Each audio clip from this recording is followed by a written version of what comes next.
Welcome to this evening's event, a very special gathering of members of our alumni community. Welcome.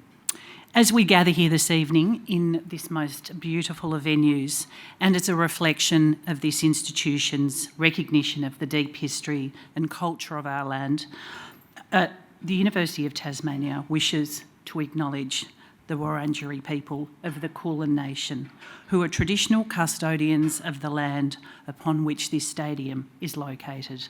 And the University of Tasmania recognises and respects the Wurundjeri elders, past, present and emerging. It's wonderful to see so many familiar people, in addition to some new faces here, as we meet for the University of Tasmania Melbourne alumni event. I have the pleasure of knowing some of you in the room, and I think, in fact, I attended university with a few others. But for those I'm yet to meet, my name is Rebecca Cuthill, and I'm the Director of Advancement at the University, in charge of our alumni and philanthropy programs.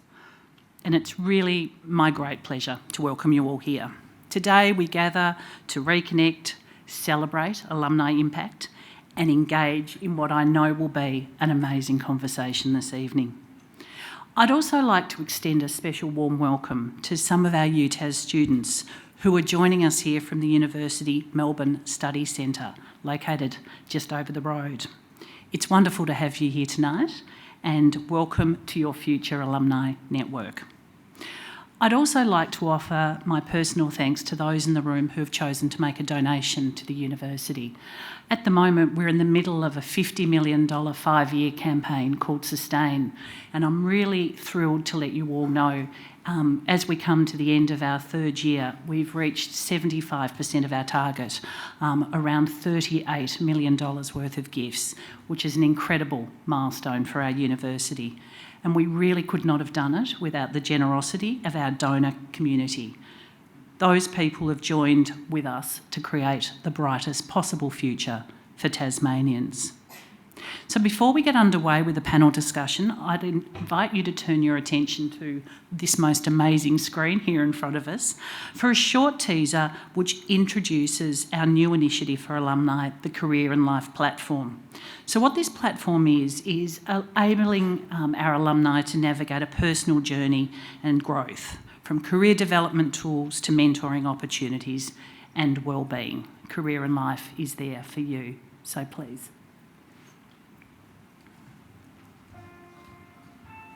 Get curious about the world. Get curious about other cultures. I never thought I would stay in Europe for so long, or that I would end up in New York for over a decade. Being a nurse before an interview is totally fine. So there can be some conflict when you're working as an in-house lawyer. Could be really learned. The day in the life of Chief Risk Officer is not the same every day because there's so many different things that can happen. And certainly, really, in the world of product, it's also very much around the narrative and the story. If you're talking about the vision of what you're building and why you're building something for customers. You might find it's a toxic workplace because of one person.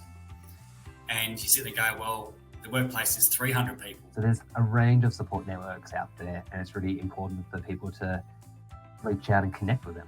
I hope you enjoy this evening with your fellow Melbourne alumni. Together, we can keep building stronger networks and supporting each other's journey well beyond tonight. You'll always be a member of the University of Tasmania alumni community. Career and Life is a really good way to access that community at any time and wherever you are. So thank you. That's just a very, very small snippet of the kind of information and people that you can access on that platform as well. So if you're interested in engaging with us, please do let us know as well. Tonight is also about looking outward towards a broader conversation shaping our communities and our future. This brings us to our panel session for this evening, Game Changers, the power of support in community and economy. Together tonight, we're going to explore the transformative power of sport, not just as entertainment, but as a powerful driver of education, health, community cohesion, and economic development. We are thrilled to be joined by many exceptional voices who bring diverse expertise across their respective fields. And to kick off the conversation tonight, I'm delighted to introduce someone who brings both insight and energy to the conversation, our panel moderator, Alastair Nicholson. Alastair, yes, please, join me. Alastair completed a Bachelor of Arts in 2001 and he's one of Australia's most trusted voices in sports journalism.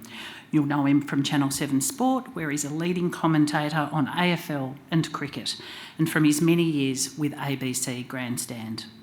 He's covered some of the biggest sporting events in the country, including the AFL Grand Finals, the Olympics and the Commonwealth Games and Test cricket.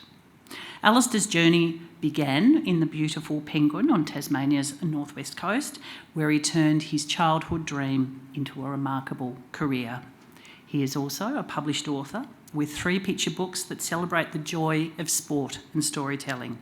Cricket, I Just Love It, The Backyard Games, and his latest, A Devil of a Time, which celebrates the history of the Tasmanian Football Club ahead of its AFL debut in 2028. Please join me in a warm welcome to Alastair Nicholson.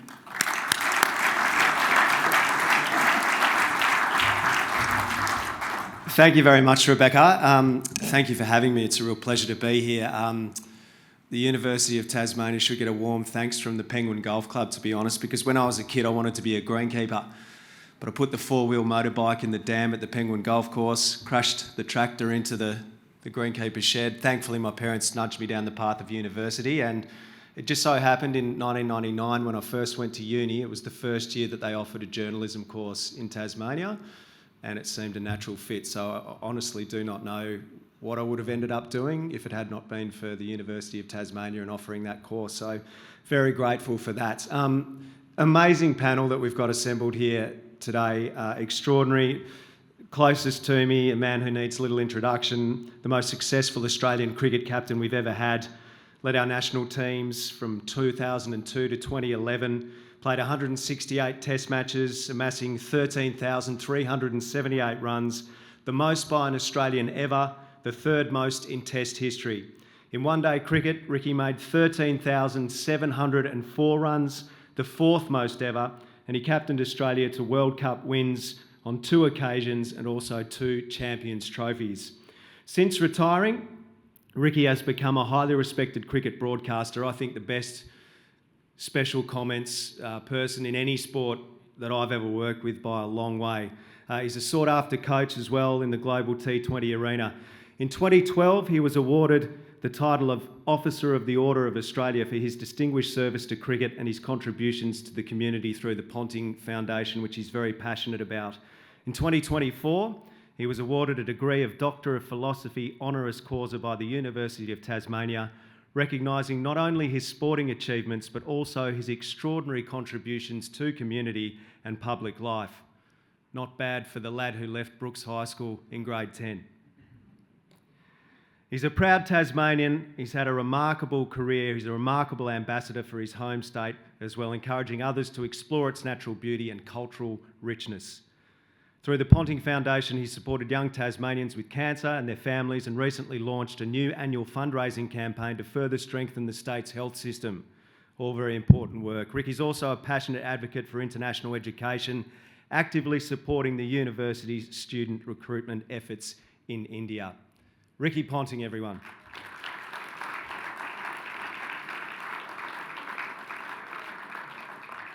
Next to Ricky, possibly the most energetic and hardworking person I have ever come across in my entire life. In fact, Kath McCann probably ran here tonight, having swum behind the Spirit of Tasmania to get here. She is the newly appointed General Manager, Marketing, Public Affairs and Social Impact at the Tasmania Football Club, where she plays a pivotal role in shaping the club's identity and impact as it prepares for its AFL debut in 2028. It's a very exciting time. Previously, Kath served as Executive Director of the Tasmania Devils, guiding the club through its foundational phase and championing initiatives that reflected the values and aspirations of all Tasmanians. Her leadership has been marked by passion, resilience, and a deep commitment to youth and community engagement. She wears that like a badge of honour. Kath also brings strategic insight from a role at the Tasmanian Development Board, where she contributes to statewide economic and social growth. She's a proud advocate for Tasmania's future and continues to inspire through her work, her voice and her unwavering belief in the power of sport to unite and uplift communities. She also somehow manages to devote an enormous amount of time to the sport of hockey and has 2 children, Oscar and Harriet, who are emerging stars of the sport, so keep an eye out for them. Kath McCann, everyone. And next to Kath, Clint Steindl. We all know Clint, who's brought some very precious silverware to Tasmania as captain of the Tasmania Jack Jumpers. He recently completed his Masters of Teaching, marking a new chapter in a remarkable journey that has taken him from the basketball court to the classroom. As the inaugural captain of the Tasmania Jack Jumpers, Clint led the team to 3 consecutive playoff appearances, an extraordinary feat in the first few years of the club, and a historic and much cherished 2024 NBL Championship win. What a moment that was in Tasmanian sport. He also won 2 titles with the Perth Wildcats during his distinguished 356-game NBL career. It's good to see you still standing, Clint. It's a lot of pounding the boards, mate. He's known for his leadership, humility and team-first-minded approach. He's left an indelible mark on Australian basketball, also played for the Boomers. Following his retirement from professional sport, Clint took on a new role as chief goal setter at MyState Bank, helping Tasmanians set and achieve their personal and financial goals. And now as a qualified teacher, he's bringing his passion for growth, mentorship and community into the education space, proving that learning and leadership do go hand in hand.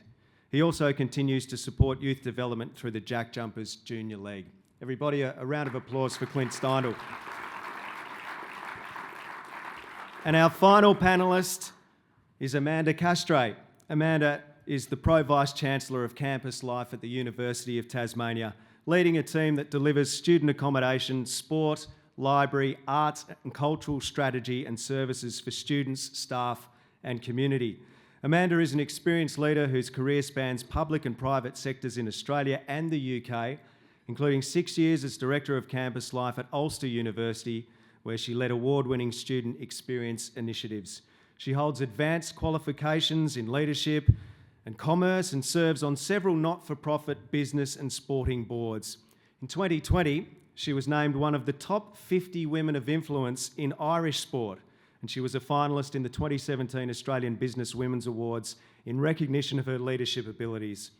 Amanda is a passionate advocate of sport and physical activity and its benefits for well-being, building resilience and a sense of well-being and belonging. Amanda, welcome to you, and a round of applause for Amanda. Alrighty, on to the questions for this panel. It's a really interesting topic, I think, that we bring to the table, and the perfect people to be able to address it, who have lived experience and experience in sport at the highest level as well. Ricky, firstly to you, congratulations on receiving your honorary doctorate at the University of Tasmania. Just on that recognition, can you talk about what it meant to you to receive that honour? Yeah, thanks, Al. I must admit, at the time, I thought it was a bit of a joke. No, obviously it was quite a humbling experience, quite amazing to be able to stand up in front of everybody and be given that great honour from my home state, you know. And when I say it was a little bit embarrassing as well, it just took me a while to think about it. And the more I thought about it was, you know, why should I be? You know, I've dedicated my life to being the best that I could be in a certain field, and it wasn't the academic field, but it was on the cricket field where all my learning was done. You know, it wasn't in a classroom, it was in the nets, or it was on the cricket field. And to the point now where, you know, some of those things you mentioned there in the intro with coaching and the way that I can communicate and talk about the game now have been through my learnings of dedicating myself to basically become a professor of my sport. So I started looking at it in that way. But when I talk about it as well, I lived my whole life with people telling me that I couldn't do things. You know, coming from where my background, my upbringing in, you know, housing commission homes in the northern suburbs of Tasmania, it was always just had people saying, why are you trying to do that? You know you're never going to get there, you know you're not going to make it. And always just had this great self-belief that I know I can do it. I've got a vision of what I want to do. I know I can put a set of values together that will help me get there, and as long as I can validate those values along the way, I'm going to give myself every opportunity. So, look, I think I've worked as hard as anybody certainly that I've played with, and I've been able to coach a lot of players and teams now and understand how the modern game is and how the modern player is. But I dedicated myself to be the best that I could be on the cricket field, and since I've finished, it's these other things in life that motivate me. Our charity foundation has been a huge part of both mine and my wife Rihanna's life. We're really proud of what we've been able to give back to our home state of Tasmania through what we've done there, and the initiative that you mentioned that we kicked off last year. We raised $300,000 pretty much on that day. We think we can raise $500,000 on a single night for a BBL game in Hobart this year, and then that money goes straight back into the Tasmanian health system. So we're passionate about what we do. I'm passionate about my home state. Whenever I'm away, all I talk about is Tasmania, and you've got to get there. You get there once, you'll go back over and over. And you mentioned there as well about promoting the state and education to overseas students. That's what I've done. I've been actively doing that in India for the last 3 or 4 years now, and we'll continue to do that because, and I know things have got a bit more challenging with government regulations and things the last couple of years, but I think that's starting to settle down a little bit now. So I'll be on the front foot again in March, April, May and June to make sure we get as many Indian students back out to our UTAS and live in our great state of Tasmania. You touched on the Ponting Foundation. You've championed many great causes through education, sport, health. For you and Rihanna, what has been the primary motivation for doing that? Well, we haven't been individually affected by childhood cancer at all in any of our families, but I went to a business meeting with a group of leaders 20 years ago, and Phil Kearns sat beside me and he asked me what I was doing in the charity field, and I said, at the moment I'm signing a few shirts and a few autograph bats and sending off to the appropriate charities. But he said, what about if I take you on a visit to the Royal Children's Hospital in Sydney tomorrow and have a look and meet some of the kids and meet some of the families? So Rihanna and I went in the next day, and the first thing we were confronted with was a 6-month-old baby boy that had just been diagnosed with leukemia. Both his parents are in the hospital from a long way out of town, and it just hit us right between the eyes. We didn't have kids at this stage either, by the way, but we were both very keen to be able to work with young people in some way, shape or form. I've always been a huge fan of trying to help younger people out because I had great opportunities as a youngster, and I wanted to be able to make sure through sport or through health or charity that I was able to do the same thing. And we walked out of there with tears in our eyes that day after a couple of hours around the hospital, and from that moment until now, we've raised close on $12 or $13 million for young children and families around Australia. So the last couple of years we've been a bit more Tasmania-centric because we feel we can make a bigger bang for our buck down in Tassie, and it brings it a bit more personal for certainly for me, not so much for Rihanna. But yeah, I mean it's hard to pinpoint one thing. But it's just the fact that being able to get, and you heard me talk before about money and 300,000 here and 500,000 there, but we look at it another way. We look at it as how many families that money will help, and that's all we're trying to do. We're trying to help as many families and young people get through the biggest battle of their lives. So we're highly motivated and we'll continue to do that as long as we can. It's outstanding, absolutely brilliant. Kath, we'll move along to you. Really interesting work that you're undertaking, bringing the newest AFL licence, newest AFL club to fruition for men and women. Social impact gets talked about a lot. It's kind of hard to quantify in many ways. What does it look like for the Tasmanian AFL club? How are you planning to measure it? And what impact in inclusion, wellbeing and community engagement are you hoping to have? Thanks, Al, and it'd be remiss of me before I start not to recognise all of our founding members in the room. It's very humbling for us to see people turn up in merch and tell us they're a founding member and they believe in what this club's trying to achieve. So on behalf of the club, I just want to say thank you. I'd also just like to recognise all of our staff in the room. We've got a few footy club staff. We've got James Henderson, one of our directors, and of course Al, who works alongside us in the Tasmania Football Club. So if you get an opportunity to meet with them, please do. I feel really privileged to do the job that I do, and I know my colleagues and counterparts in the footy club feel the same way. And I think the reason that we feel so privileged is we just recognise this lever that we're working on. I think the opportunity to create structural and systematic reform in Tasmania, and reform that we need in many respects, the opportunities and those levers don't come around every day, and certainly the emergence of the 19th licence of the AFL and the Tasmania Football Club is just such a tremendous opportunity for our state. We all believe that this is bigger than football, And fundamentally, we believe that if we don't actually maximise the opportunity that comes with this club, then we've failed. And it's not about elite men and women and boys and girls kicking a red piece of leather around a piece of green grass. This is about reform in Tasmania, economically, socially and culturally. It's really, for me, I'm the General Manager of Marketing, Public Affairs and Social Impact, which some say it's bigger than some politicians as a title. They'd probably be right. But what's really special about it is that I don't think there's any counterpart in the AFL ecosystem that has social impact in their title. And in fact, I think that recognises the commitment that our club is making to utilising this lever or this platform for good. So in terms of some of our current metrics and the things that we're doing, we'll talk more about from a macro perspective, no doubt, as we go through the panel. But some of the fundamentals that we're looking at now is the composition of our member base. So we've nearly got 215,000 founding members and nearly 40% of them are women. That's disproportionate to the AFL average. We also know that it's representative of regional populations across Tasmania, so that we're really well covered across the state.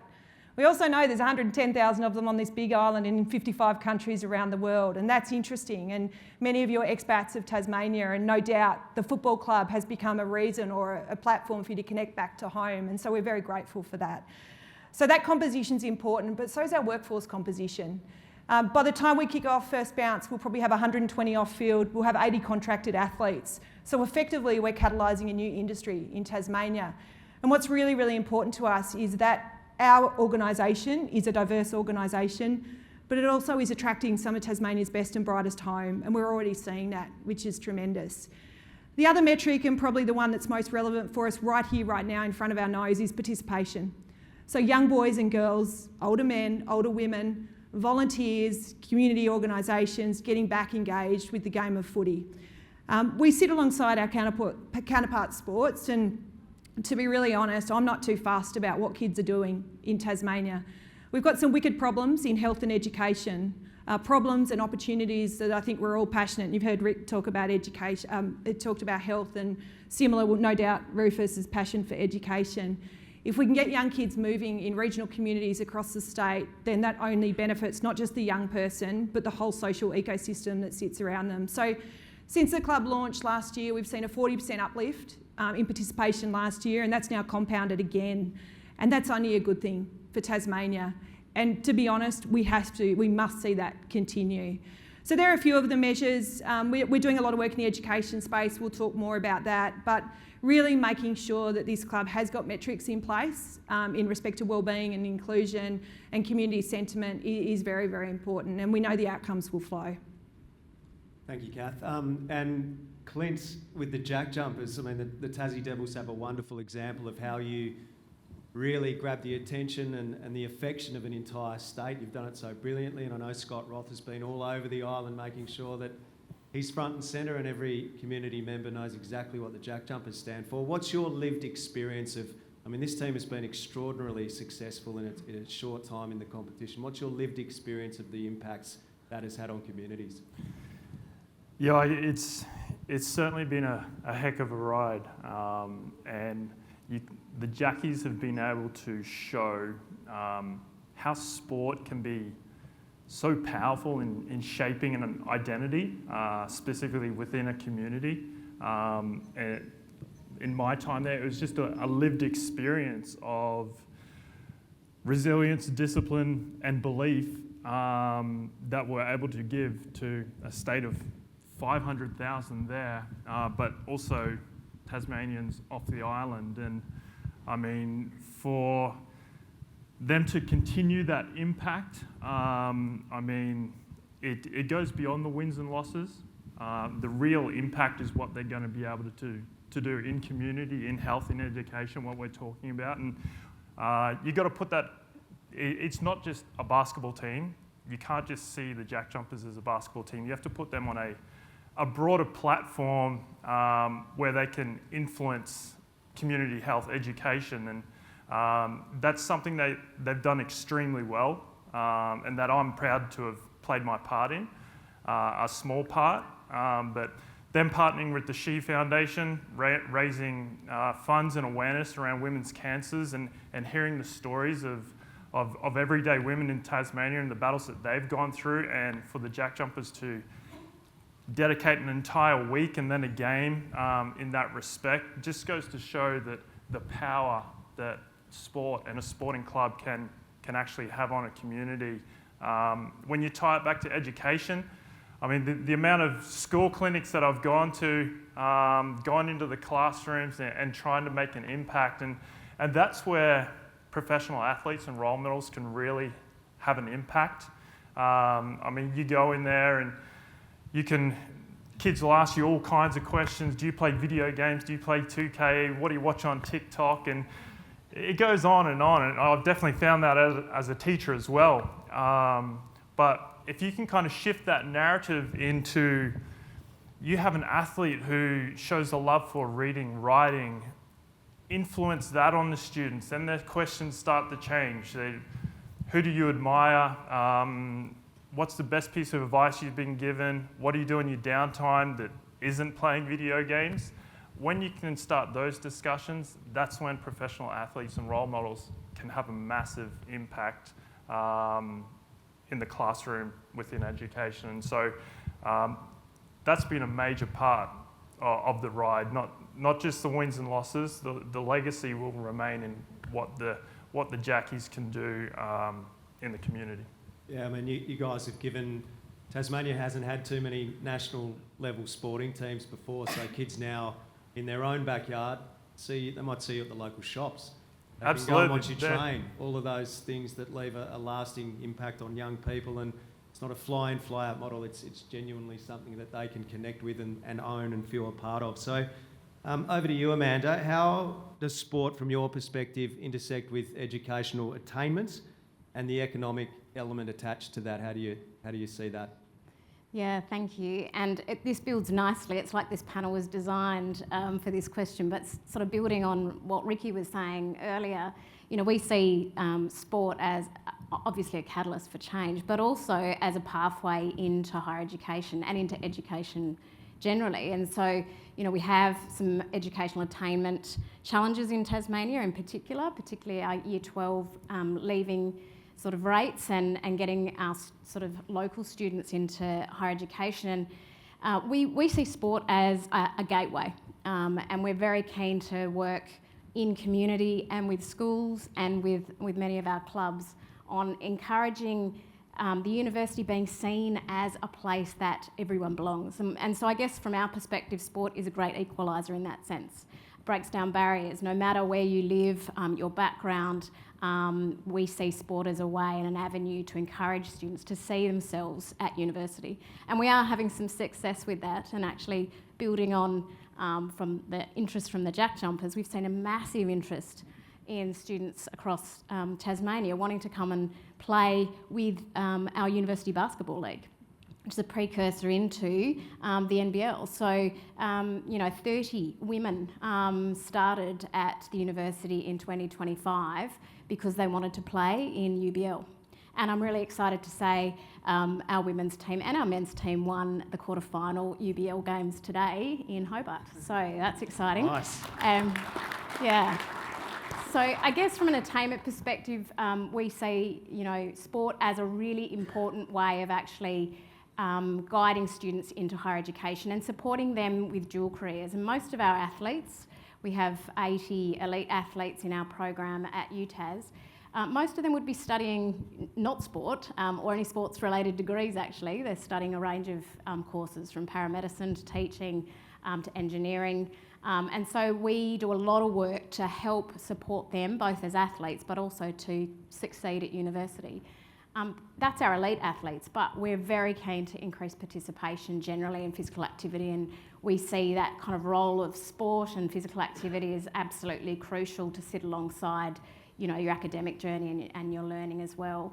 From an educational perspective, we also see those really valuable skills which you mentioned, Clint, around discipline, the leadership skills. Learning to fail is actually a really key part of sport. Obviously, and learning to win well. So there's a whole raft of, teamwork. All those skills that come from playing sport are so critical to support an academic journey and to succeed at university. So we just see it as a key part of the campus experience and a key part of the broader sort of learning and journey for our students. From an economic development perspective, it's a really interesting question.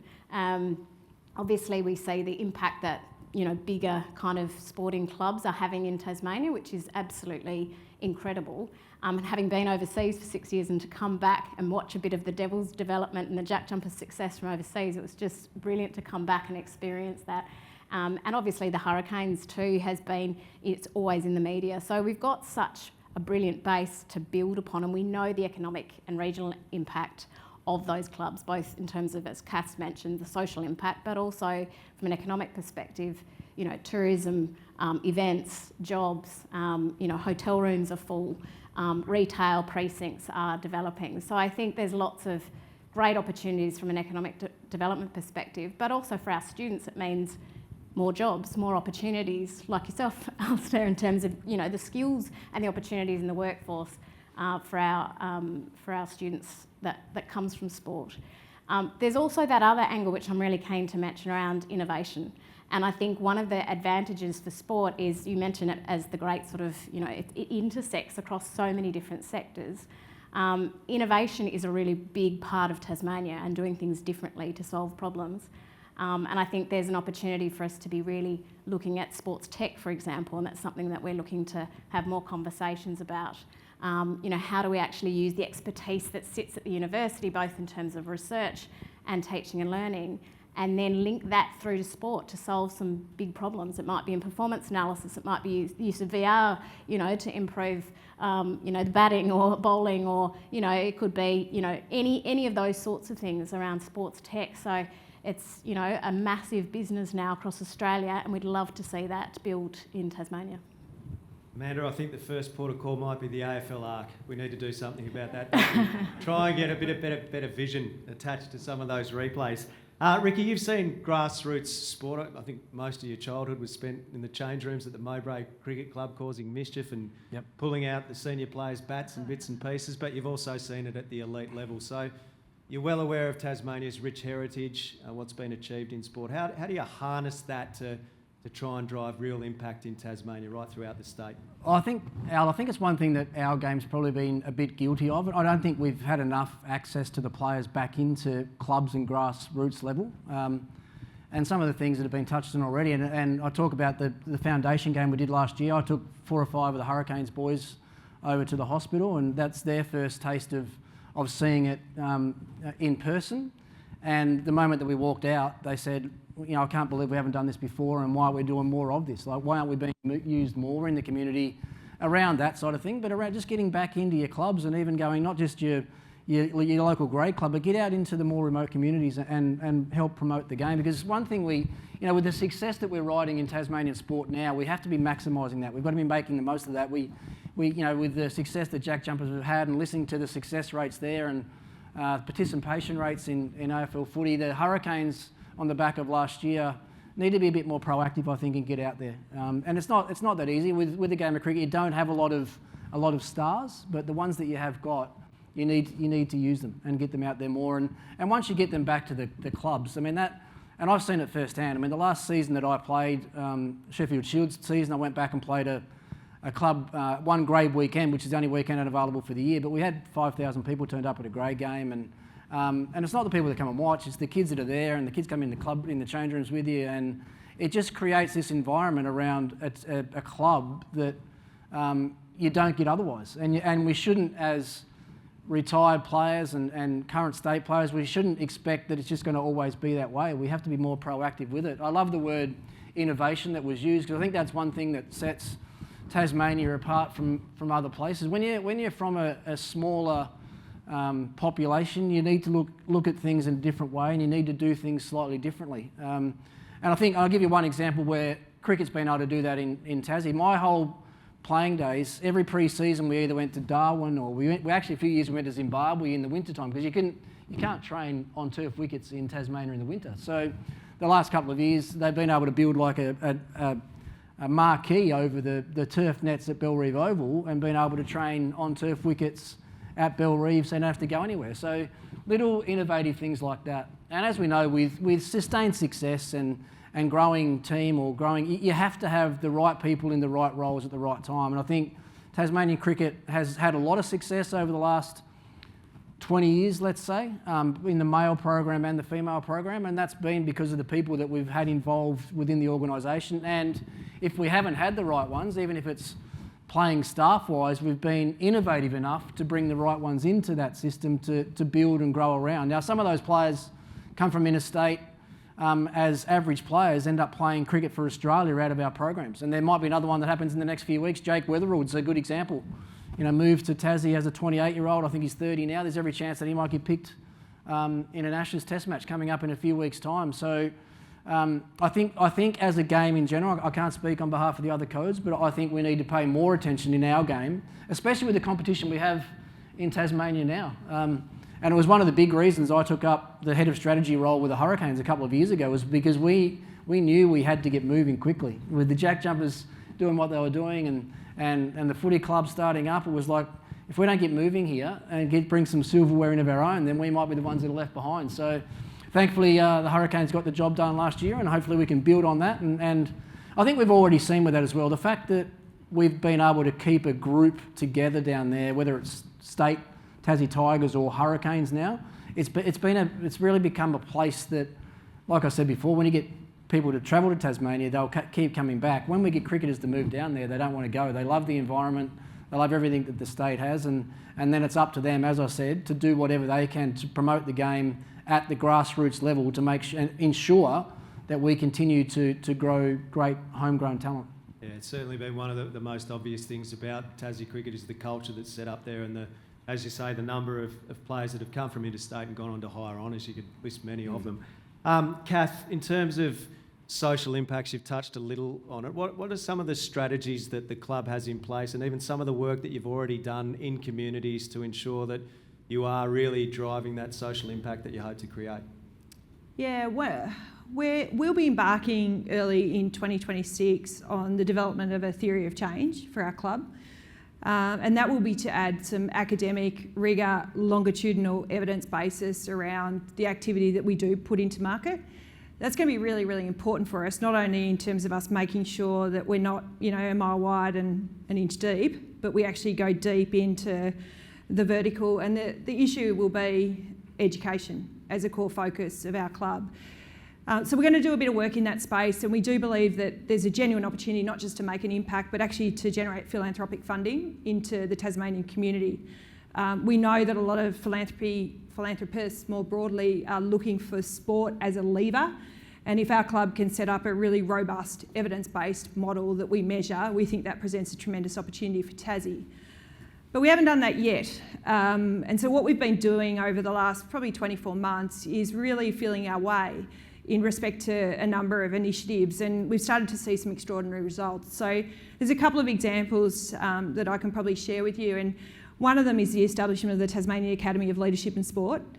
So many of you would know, in fact, some of you in this room might have been impacted by this. If you wanted to study off-field sports management or leadership, you've always had to leave Tasmania. So that has been your pathway. And of course, we know it's a massive industry, not just the athletes on turf or on field, but of course those that power it behind. So last year we worked to establish the Tasmania Academy of Leadership and Sport. It's a dual diploma TAFE course, and in fact one of our students is in the room here, Lily. So if you want to talk to Lil about her experience this year, I'm sure she'd love to talk to you about it. There's a couple of things that are really special about it. Not the curriculum and not the fact that it's the first time it's a dual diploma. They're all great things. But the innovation, I think, is the exciting thing, and that is, instead of the Tasmania Football Club establishing this academy and just going into the market gung-ho, we knew that there was an opportunity. We had to build a workforce, selfishly, so it's been a really self-fulfilling opportunity for us. But more importantly, we've collaborated with Cricket Tasmania, with the Jack Jumpers and Netball Tasmania. So when those students enrol, effectively what they do is 2 days in class, which is actually in stadium. So Ninja Stadium is where the classroom, they overlook the green. The wicket, I should say, or football, depending on what time of the year. But they also do 100 hours of work placement across the respective sports. So this year we've had 55 students. It's been powered by TasTAFE, our local RTO, as we know. And as we sit here today, at the start of term 4, in effect, over 50% of the students have already been employed in the sports industry in Tasmania. One of them's actually been employed off island, but we don't think that's a bad outcome either. We'll get him back. But what's more exciting about it is that a couple of things. You've got to have grade 12. So we've had students saying to us this year when we've been talking to grade 11s and 12s, they're actually staying at school in order to get into the course. Now, when we talk about our level of Year 12 attainment and using sport as a lever, that is a certain indicator. That's tremendous. But probably what's more exciting, and I don't know, Rufus, I'm going to use the right language, I'm going to try my best here, is that we've now partnered with the University of Tasmania, with Amanda and Rufus and the team more broadly, and these students are now going to have an opportunity to go on to study at the University of Tasmania, and they're going to get a qualification at a bachelor's degree level to allow them to work in our industry at home if they choose. Interestingly enough, I just said to Rufus earlier, I was in class the other day and we got 55 students, as I said, in the first cohort. We expand to Launceston next year. We've already exceeded that number of enrolments, so actual enrolments for next year. So it's looking good. But I was in class the other day and I said to the students, all right, if this university degree comes off and you're going to get a bit of articulation for the work you've already done, who's going to pursue it? And probably 80% of the kids put their hand up. And I said, but this is the more important question, the second one. Of all of you that put your hand up, which ones of you were pursuing university before you got into this course? And every hand went down. And so what that shows, I think, is that the opportunity to use sport as an education platform to come in, to get a taste, but then to go, I've got a taste of this, I want to further myself and better myself. I think that's a tremendous outcome for Tasmania. And the fact that we're partnering with all our sports, if anyone can do it, Tasmania should be able to do that. And we're really, really proud that we've been able to pull that off. The other example that I'll give you is a funny one, and some of you might have seen Rumman. I don't know, any nods? Yeah, I can see a few laughs. Is there anyone, we've probably got a few Rummans in the room. For some of you probably know that vernacular, hopefully you do. And we ain't got no players, so we haven't got many stories to tell. So we've been pulling a few, rabbits out of their hat. We better create a mascot. So last year we set about with a partnership with Terrapin. Some of you would know Terrapin, I can see nods, yeah, but maybe from when you were kids, they might have come to your school. They're just an amazing arts organisation in Tasmania. Anyway, we could have gone and got a stuffed foam, Chinese imported mascot, but we thought, no, how do we use this as an opportunity to engage young people? There's a really tremendous opportunity here. So we partnered with Terrapin and we work with a young guy called Nathan Maynard, who's a Palawa playwright. Many of you would know he's had some great plays that actually have been here in Melbourne. You might have seen them, tremendous. And we set out to co-design this creature. And the kids wanted Rumman to poo and they wanted to have tattoos and they had to have bloody knees because he played over at Queenstown and all those things. And we created this character that was larger than life. And then we got to a point where we were co-designing.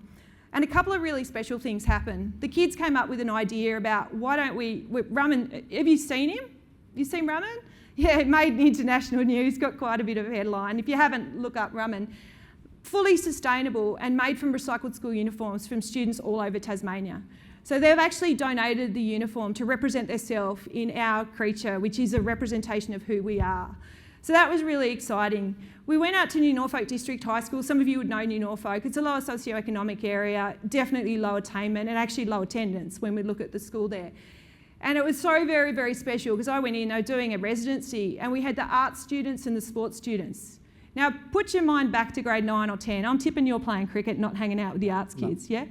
Yeah. So I reckon many of us could walk in those shoes. There were these young people sitting together, creating this creature, kids that have probably never engaged, never interacted, and they're putting themselves into the representation of Rumman. So they're just two examples. We've got many, many more to come. We'll have more rigour around it, but the opportunity is endless. We've just got to look for them and we've got to invest and do the right thing.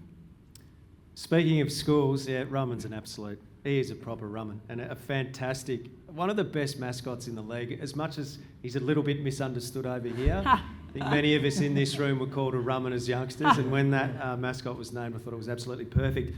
The schooling system, Clint, which you're now part of, can you elaborate a little bit on why you wanted to get into that space? And then, obviously, literacy and numeracy is a big issue in Tasmania. The impact of ex-sports people, elite sports people like yourself who people can connect with, how profound can that impact be? And would you indeed like to see more follow in your footsteps? Yeah, well, I guess there's a couple of different parts as to why I started teaching, or started studying my Masters in teaching. And at the point in time, I was playing for the Perth Wildcats, and what I was able to do that got me to the Perth Wildcats I wasn't able to replicate while I was at the Perth Wildcats, and I was finding myself struggling to find success on the basketball court. And you know, as athletes, you can't find success, so you just keep hammering away. You keep doing the same thing every day. Well, not the same thing, but you're trying to get reps and prove yourself to pull yourself out of a hole. And the further I went down that route, I just couldn't figure it out. And I had a mentor sit with me, and he said, "Why don't you go back to school?" And I said, "Absolutely not." I did 4 years of it in the US, and he eventually talked me into it. And it then came down to what was I going to study. And so my wife was teaching at the time. It's like, I'm going to go do my Masters of Teaching. And it was based around me trying to find success off the court, away from basketball. Evidently, it's turned my career around. From my time in Perth, outside of winning those 2 championships and getting married, I'd say going back and studying was the best thing I did. And then it came down to I was able to start influencing students, 10s, 11s and 12s. When I was going through high school, as someone who was aspiring to be an athlete and trying to learn the intangibles, it wasn't just book work, it was everything else that went with it. And so that's kind of why I got into teaching. But in terms of sporting heroes being role models and getting into teaching, I mean, they have to remain, I guess, role models that are visible, and they have to have a level of, I'd say, encouragement or encouraging students or young people to approach them to ask questions. And I think that's why visibility and role models absolutely matter, and especially down in Tasmania. I mean, they're in an arm's length. You mentioned before, you go down the shopping centre and kids are always coming up to you.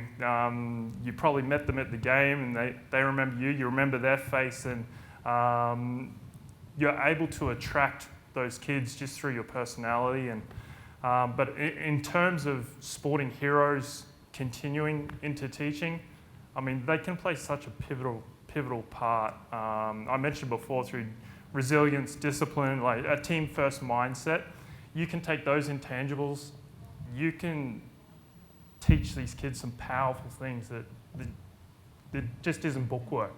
But I'd mentioned it before in terms of flipping the script of getting students to find a love for, I guess, literacy, reading, writing, and to improve those numbers, you have to find the athletes that are willing to share those. And there's very few these days. And I think the best example that I've seen, and God bless him, he's moved on to the Cairns Taipans, was Jack McVeigh and some of the things that he puts on his social media in terms of how he deals with problems. And I mean, if you're a student now and you can look at someone like Jack McVeigh and what he's putting out there, you're telling me there's someone out there who's gone through tough times, who's writing about it and sharing how to get through it. As a student, you want to be reading that stuff. You want to be soaking that in. So that's where athletes and role models can play a massive part in being the catalyst behind changing those numbers.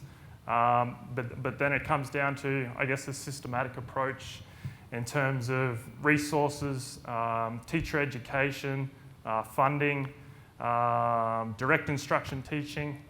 That's all going to play its part. It's not just going to come back to athletes and role models. If you can combine those two together, then you're going to have something powerful. And Amanda, the university itself there are many great examples of terrific athletes who've come through the University of Tasmania and competed at the national and international level. Can you talk a little bit about that for us? And secondly, what other significant developments are you seeing through sport and the university at the moment? This is my favourite topic, talking about University of Tasmania athletes and their success. And I mentioned already our success today, which I'm really thrilled about. So into the semi-finals next week, which may well be played in Melbourne. So we'll make sure the alumni know, and you can get out and cheer with your UTAS colours on. Look, we've had a really successful last few years in UTAS sport, and really put down to I think the commitment and dedication of a really incredible team. And we're all here to make a difference for students, exactly as you've just said. And because we know that if you're participating in sport, you're more likely to succeed at university because the skills that you're building and the level of attainment, we see that in the statistics. And in fact, Unisport have done research about this to show that the impact of if you're playing sport while at university, you're more likely to complete your degree. So we see that and we want to encourage that. But yes, we've actually just got back from Unisport Nationals, which were on the Gold Coast last week. We took 90 University of Tasmania athletes, some who are very competitive and at the top of their field and competing internationally, and others who actually just got together with some of their friends and formed a netball team and may have trained 5 or 6 times before coming away. So a real breadth of athletes that came away with us, and just absolutely thrilled to see them participate with such commitment and really proud of wearing University of Tasmania colours, and we were all very proud to see them. But we came away with 1 gold, 2 silver and about 6 top 10 places, which is incredibly amazing when there's 40 universities, 6,500 athletes competing across the week. So that's brilliant. Very excited about our 3x3 basketball women who are competing on behalf of Australia, in fact on behalf of the Oceania, at the World Cup in Brazil in November. So the University of Tasmania basketball success continues, which is brilliant. I mentioned we have 80 elite athletes in our program. Now it's a program that supports both their kind of performance in their sport, but also in their academic studies. And we were talking before about how we ease sort of the way for some of our athletes. So last week we were on the phone to some of their lecturers, just sort of saying, would you mind just extending the assessment because they're away competing for the university. So we do a lot of that work, but also provide them with sort of the support they need around their physical well-being and mental well-being, and that resilience piece is really critical for us as well. But also the pathways piece, which I didn't mention earlier, but we have about 16 university-affiliated clubs. Many of you may have played for them back in your day. And 4 of those have really strong junior programs, which is sort of tied into this connection of, how do we actually engage more of our youth in Tasmania in sport. Our teams in cricket in particular are very strong. Hockey is very strong. And so we do have, and soccer as well, and water polo actually, which is an interesting one many people wouldn't know about. But we do have a lot of pathways programs that are really bringing, a lot of juniors to play for the university, coming onto our grounds, playing on our campuses, using our facilities, and providing that support for them to kind of see university as an option. So we've got lots of success happening in our clubs as well, which is brilliant. And our UTAS men's hockey team just won the cup, and last year our cricket team won the cup. So we're always celebrating success. We have a couple of Australian Institute of Sport scholarship recipients, both in hockey actually. We have a rower that's competing at the international and the under-23s. And we have 14 Tasmania Institute of Sport scholarship recipients this year as well. So I think we're punching above our weight, which is brilliant. But we could always do with some more support around scholarships to support our students competing, because it costs us a bit of money to support them, to get them particularly to interstate and overseas competitions, and we like to support them to not have to kind of bear the costs as well. So yeah, it's exciting, but always love to see some more support. Yeah, absolutely. That's phenomenal when you think about the size of the university and what you're up against, to have that many people performing at such a high level and doing so well on the game stage, as you mentioned. There's going to be an opportunity for you all to ask some questions of our panel here. If you'd like to think of it, there'll be some microphones that will go around. If you can just say your name and address the person you'd like to ask the question to. Before we get to that, and you can have a bit of a think about what you might like to ask, one last question for each of our panellists is projecting into the future. So looking ahead, what does success for Tasmania's sporting future look like? Not just in terms of on-field or on-court performance, but also building those really key strong partnerships across sport, education and government to deliver lasting and economic impacts. Ricky, we'll start with you. Me is ensuring that, and I want it right back to that grassroots level thing again. I think what we've found Australia-wide, not only in Tasmania, but too many of these little country clubs dropping off and not surviving. And I think a really good way to be able to look at success is making sure that that's not happening. Trying to find a way to include every little community in every step of on every step of the path. And I relate it back to cricket, and we talk about the success of the Hurricanes last year.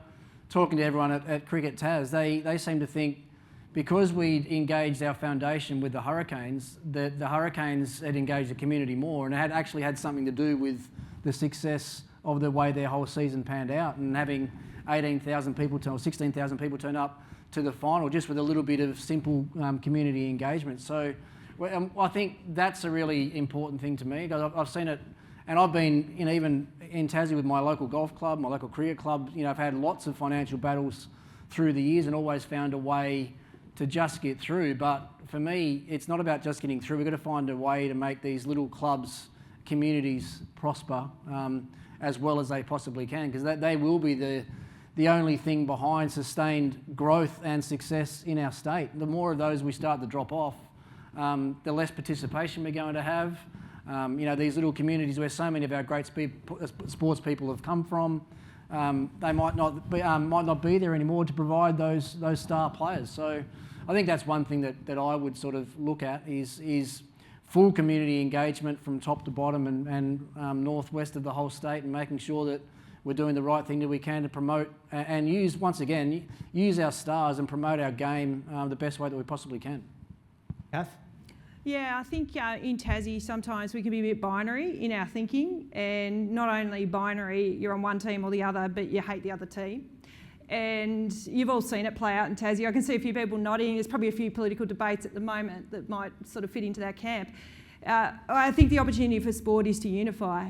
It is a great leveller. It's a place for us all to belong, and we are so strong when we're on the same team. And I think the opportunity, we saw that with the Hurricanes. I mean, that Mitchell and that performance of the Hurricanes, when the Jack Jumpers won, the state just walked taller, and people felt good about who we are, where we're from. And I think that sense of confidence that can come from sport, it's not just confidence in oneself and place, but it's confidence to invest, it's confidence to aspire, it's confidence to migrate, to study, to live, to work. So for me, it's the opportunity for belonging, for unification, and the opportunity for confidence. And then the measures that come off the back of that are the things that matter. Obviously, economic contribution, GSP, population growth, another major challenge for us. And my view is sport could be an ingredient that sits in the middle of all of that to start catalysing those outcomes that the state desperately needs.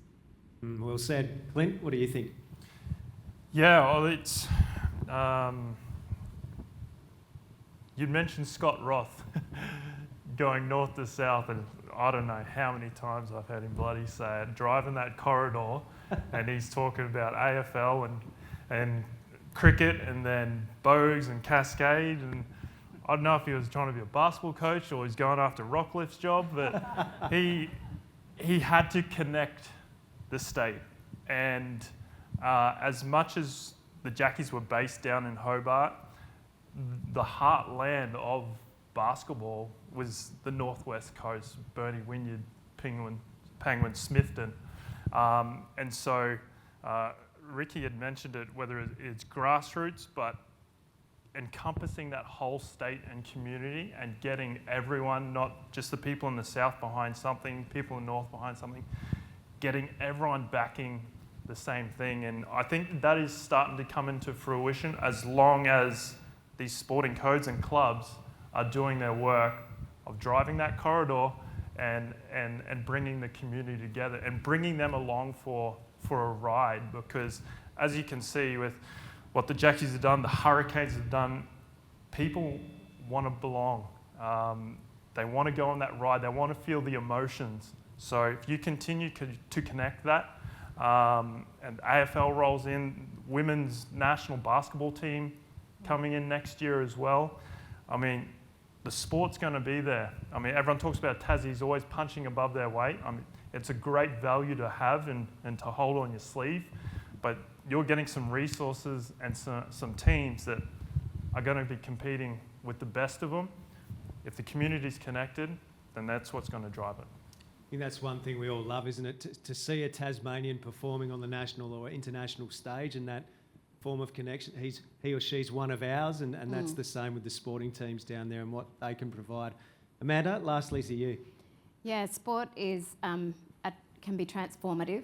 And I guess from our perspective as a university, we want to play a key role in that. There's one University of Tasmania, multiple codes, but I think one Tasmania as well in terms of working in collaboration.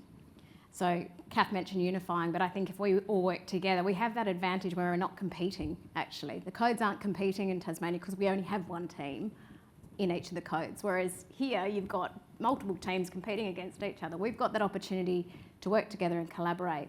And I mentioned innovation before, but we can work together to actually enhance the performance of all of our codes because we can share information, we can share learnings, and we can collaborate. And I think that is the big opportunity here that can transform Tasmania, and the University of Tasmania wants to be at the centre of that.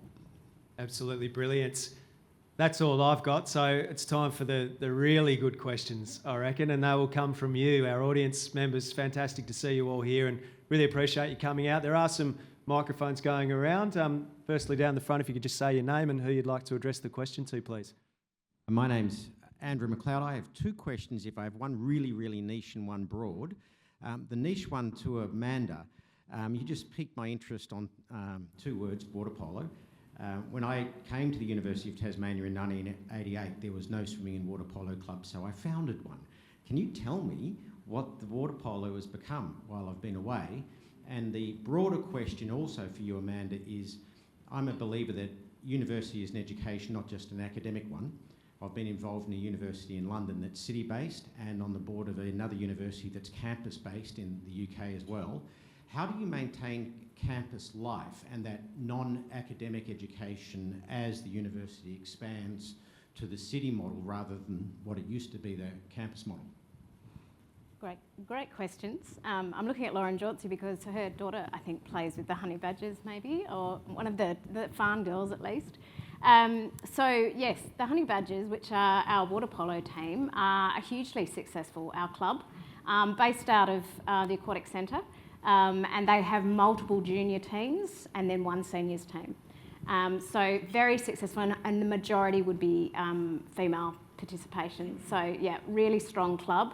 And just so incredibly well run. So they have a very good committee, very dedicated team, and they promote themselves incredibly well on social media. So they have a great support network. And our water polo team actually at the Unisport Nationals, I think, ended up 6th, which is incredible actually in terms of competing against teams from the University of Queensland, that are out in their amazing facilities all the time. So very, very strong club. And I think it's because they have such a positive committee as well. But that juniors pathway is actually really important to sustain the seniors when they come into university. In terms of your second question, it's a really interesting one. We've been doing a lot of work around what does vibrant campus communities look like at the University of Tasmania. And we're focused on a range of different kind of frameworks and principles that we want to use. But we've been working with our senior leadership to sort of talk through these. And it's very much about this. We do have a multi-campus model. We've always had campuses in Hobart, in Launceston and Burnie, as many of you know. And within Hobart, we now have a range of different sites as well. So yes, there's complexity that comes with that because it's different to that kind of suburban campus model, but there's also huge opportunity. And so what we're working on is a whole range of things, one of which is around what we called our kind of building users and working with them to actually define, well, what does it mean for this to be our home? The key parts of it, though, are not just about the teaching and learning, although that's absolutely critical, obviously, but we have some incredible buildings, incredible facilities. If any of you get an opportunity, for example, to get to our, it's called The Shed in Launceston, world-class sporting facilities in that space that is there to help our athletes and any of the athletes from any of the codes with their testing. We've got force plates, we've got a whole, an indoor-outdoor running track. Some of the most advanced technology you'll see in any university across Australia is there for our exercise and sports science students to learn so that they can then take those skills. But yeah, campus life is very much about, making sure everyone feels they have a home, that every space is well connected, and that we have this sense of vibrancy that comes with experiences. And often those experiences relate to sport, social kind of opportunities, art, culture, and places to gather and connect, and that sense of belonging. And I think we do that actually very, very well at the University of Tasmania, having seen how it's done elsewhere in the UK. Thank you for your question. Down the front here. Here we go.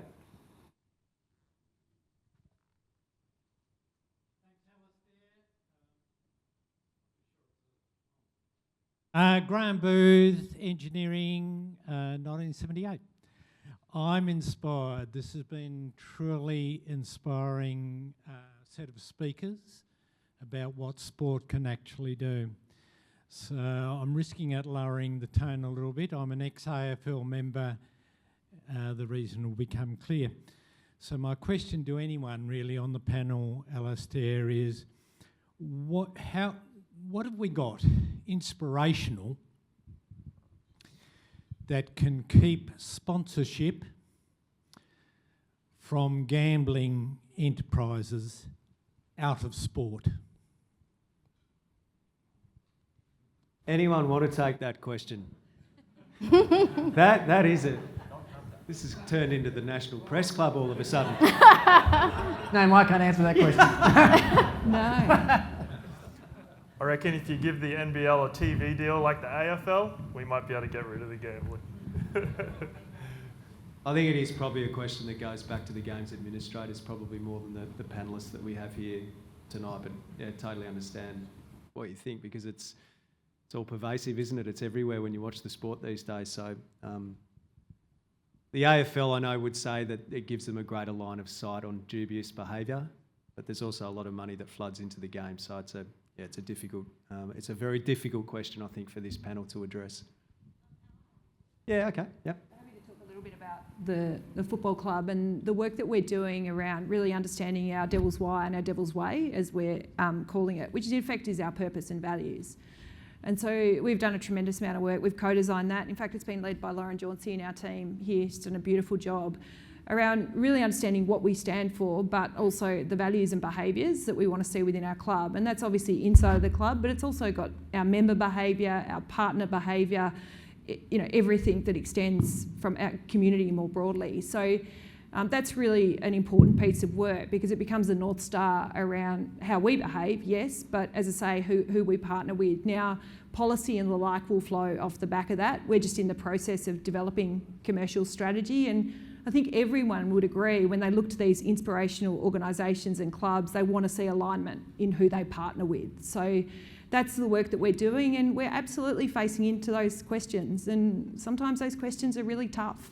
When we're looking at the commercial reality of running these clubs, and there's a direct correlation between financial sustainability and on-field success. As much as we might like to think often there's not, there is, but making sure your values aligned as well. So that's a journey we're on as a club. I'm really proud of the decisions that we've made so far. I think the board are leading from the front in this space, but we need to continue working through those hard conversations.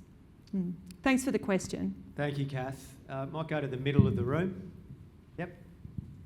Ed Kemp speaking. Kath, question to you.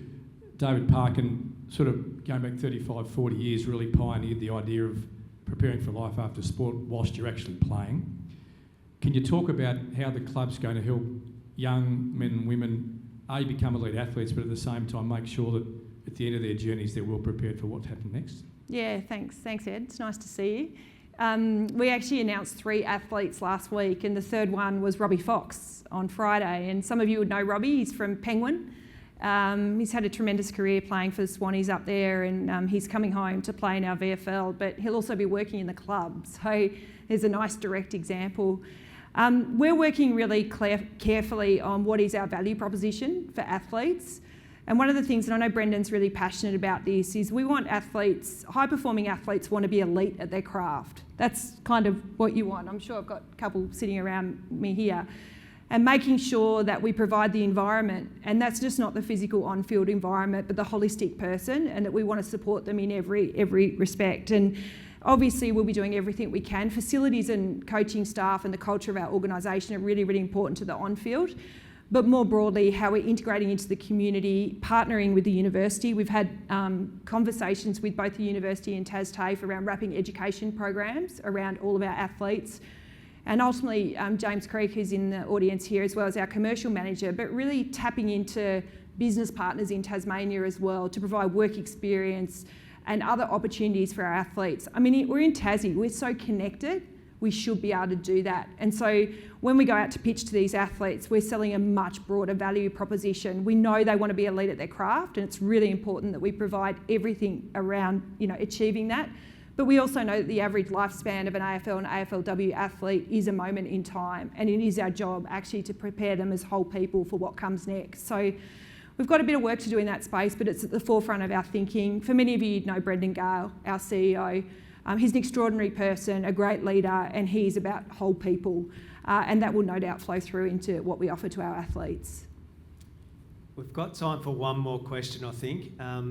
You've got the microphone here, so we might give you the honours. Make it a good one. I think this is to Kath, but maybe Clint can answer this one as well. But it's more about what you have learned from the Jack Jumpers' experience and their model, but also I guess the second part of that is in terms of what's the devil's equivalent to the Scott Roth Defend the Island mantra, which is the best thing ever invented.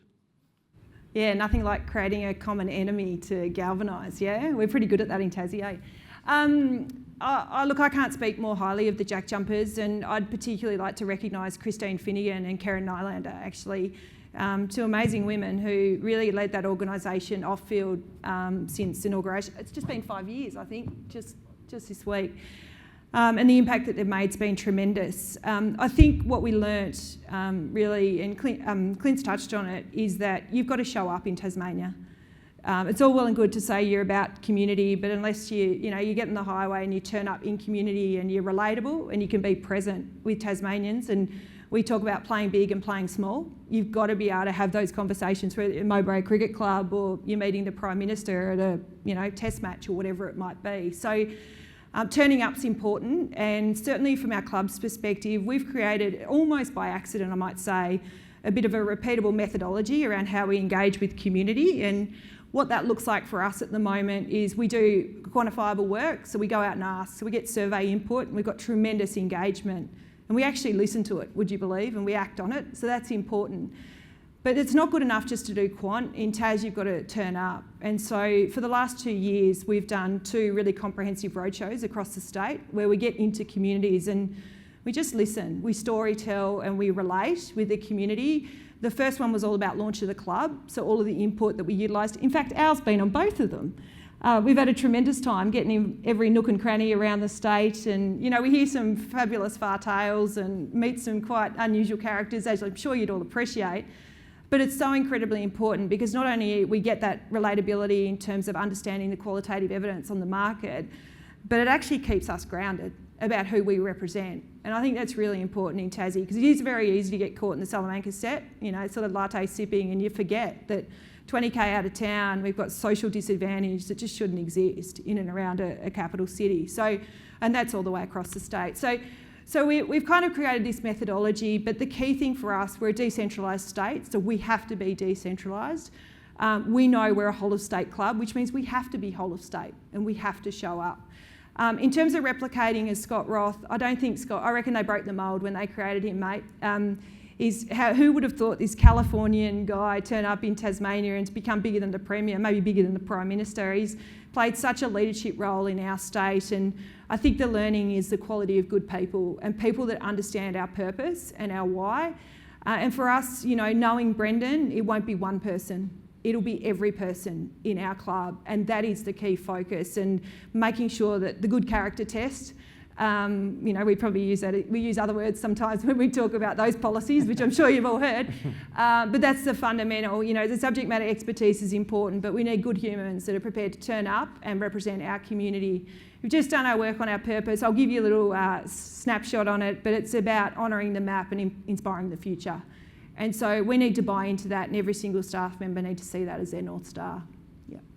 I knew time was going to get away from us really quickly tonight, and I've done an average job of giving you enough time to ask questions, but I'm no longer punishable by the University of Tasmania as a graduate, and I'm going to ask two self-indulgent questions very quickly. Clint, can the Jack Jumpers go deep into the season again this year? Why not? Why not? I mean, with a lot of success over the previous 4 years. No one counted us in the thing in year one. Everyone said you probably win maybe 3-4 games and you end up making to the grand final series or the championship series. So crazy thing about the NBL, anything can happen, and we sure as hell know a Tassie team will be up for the fight. And Ricky, most importantly, who's opening the batting for Australia in the first test? I thought it was going to be a Hurricanes question, actually. I was going to say, well, yeah, they're going fine. They yeah. look well in control of their destiny. Al, I wish I could tell you. The only reservation I have about this Ashes summer is right now I could sit here and unusually name the England starting 11 from 1 to 11. I can't say the same thing about the Aussie team right now. We know there's 4 rounds of Sheffield Shield games to be played. And I think if there's no standout, if Constance is not a standout, then they might lean on Labuschagne might go back in and open the batting just because of that experience and haven't been there and done it all before. I think Kawaja survives and gets through. Green, it looks like they're going to put some time into as a long-term number 3. I'm not quite so sure about that either. If I was the captain or the coach, I'd be thinking about moving Travis Head up to number 3 for this series and getting Green back down in the middle order at 5 or 6. But I think if we're going to beat this England team, we need to take them on. We can't. I don't think we can. Although it was a 2-2 result in England last time, the way that we play and the way that they play, I think if we want to beat them, we need to take them on. And Travis is going to be the best equipped to take them on early, knowing that probably Kawaja and if it's Constance at the top of the order, are not going to be scoring that quickly. So. And Green, when he starts the same, he doesn't score quickly either. So I'd look to counter-attack and move Travis up there. The bowlers will take care of themselves. We keep our fingers crossed and hope that Cummins is right for the start of the summer. I'd heard some things a while ago that suggested he probably wouldn't be, that it might be the last couple of tests he might be available for, if any. But all the words coming out of his mouth are that he thinks he might be right for the start of the summer. So there's a few chinks in the Aussie team right now. I mean, we'll still start favourites, as we should, because England have only won 4 test matches in Australia this century. So when you look at it that way, we're going to start favourites, but we're coming up against a team that's going to be well prepared and well equipped to take the Aussies on. I mean, I've been looking at this, the way England have played, this whole Bazball thing.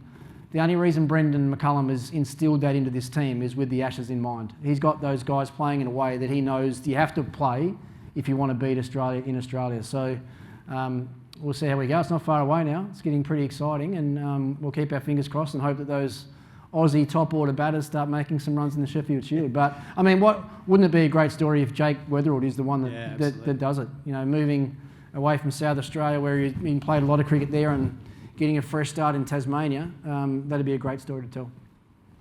We've been absolutely blessed to have this panel that's assembled here to talk to you tonight. So a huge round of applause for Ricky Ponting, Kath McCann, Clint Steindl, and also Amanda Castray. And thank you very much for having me as well. I'll hand over for some closing comments. I think Rufus is going to do the honours.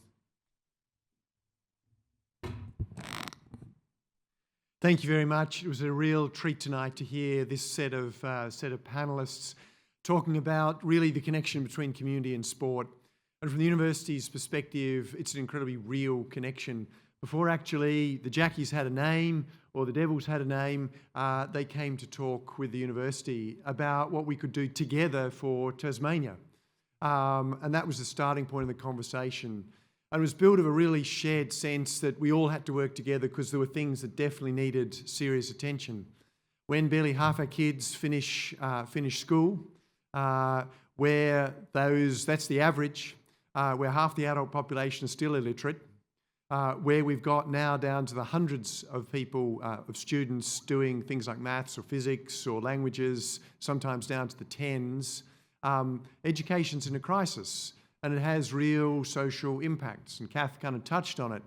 If you go 20 kilometres from the centre of Hobart, life expectancy drops about a year for every kilometre you travel. So out of Bridgewater Gagebrook, the average life expectancy is 67. It's the same as many developing world countries. So inequality is radically bad on the island. And we often don't notice it because they're not the parts people get to. But our sporting clubs do. They carry the message about sport and opportunity and possibility to every corner of the island. And they do it with this kind of education component attached to it. And it's very real, and it's making a difference, and it's changing things. And that's why we love working with them. Because while schools aren't any of our direct responsibility, we know that if we don't all work together to kind of tackle it and change that story and change it in imaginative and creative ways, then the future of the state is actually not that bright.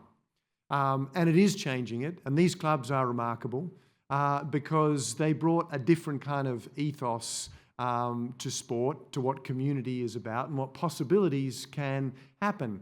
And it is all in together. They're not competing against each other. They're competing with us all together for the future of Tasmania. And that's why we thought it was great to be coming off the island and sharing some of that really important story, which you heard very authentically from everybody this evening.